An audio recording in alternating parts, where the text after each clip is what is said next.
Meus amigos e amigas, estamos caminhando no meio da Bíblia, já chegando no final, e é muito importante a gente cada vez mais ter uma intimidade com a palavra de Deus, né? Porque é palavra de Deus. São Paulo diz, não é palavra de homens, é palavra de Deus. Você percebe que as próprias palavras humanas têm poder, e como tem, né? Os filósofos dizem que as palavras são mais fortes do que os canhões. É verdade. Uma palavra pode levantar uma pessoa, uma palavra pode afundar a pessoa, uma palavra pode alegrar, pode entristecer, né? Pode animar. Então, a palavra de Deus, sobretudo, é aquela que, né, diz São Paulo, é útil para exortar, consolar, edificar, formar o homem na justiça, etc. Na segunda carta de São Paulo a Timóteo, no capítulo 3, versículo 14, São Paulo diz assim, que a Escritura é o sustentáculo da nossa fé, né? Ele diz, tu porém, ele escrevendo para Timóteo, né? O seu discípulo, Timóteo, foi um discípulo de São Paulo que ele sagrou bispo e colocou numa cidade importantíssima, a cidade de Éfeso, que tinha no tempo de São Paulo 300.000 pessoas.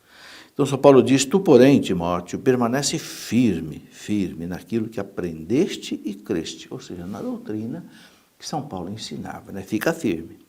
Sabes de quem aprendeste, e desde a infância conheces as Sagradas Escrituras. Desde a infância você conhece as Sagradas Escrituras, né? Porque Timóteo já tinha aprendido com a sua avó Loide, né? Ou Loide, né? As Sagradas Escrituras. E ele diz, e sabes que elas têm o caminho de te proporcionar a sabedoria que conduz à salvação. Isso é fundamental. A palavra de Deus tem a sabedoria de Deus que nos conduz à salvação. Não deixa a gente se perder nesse mundo. O homem foi feito para Deus, por Deus e para Deus. Deus é o nosso princípio, Deus é o nosso fim. A gente não pode se desviar disso, né? Na estrada da vida, querendo fazer Deus o prazer, querendo fazer Deus, não sei, o dinheiro, querendo fazer Deus a glória, a vanglória, né? Isso tudo desvia a gente da nossa meta, que é Deus. Deus é o nosso princípio, Deus é o nosso fim. Então, São Paulo diz a Timóteo que a palavra de Deus ela tem a sabedoria, né, de nos dar a salvação. Salvação é você viver em Deus, por Deus e chegar a Deus, né? Ele diz, pela fé em Jesus Cristo. É a fé em Jesus Cristo que a palavra de Deus nos conduz à salvação. Toda a Escritura é inspirada por Deus. Veja que coisa importante, né? Eu escrevi um livro, né, ele está aqui, a Sagrada Escritura, dentro de uma coleção de 3 volumes, no programa que eu faço, a Escola da Fé, na Canção Nova. Eu escrevi 3 volumes que são a base da nossa fé católica, né? A Sagrada Escritura, a Sagrada Tradição e o Sagrado Magistério. Esse volume 2, que é a Sagrada Escritura, eu coloco aqui um curso bíblico resumido, para você entender quem escreveu a Bíblia, como a Bíblia foi escrita, por que foi escrita, os gêneros literários, o que é uma parábola, o que é um midrax, o que é um apocalipse, o que é um poema, enfim.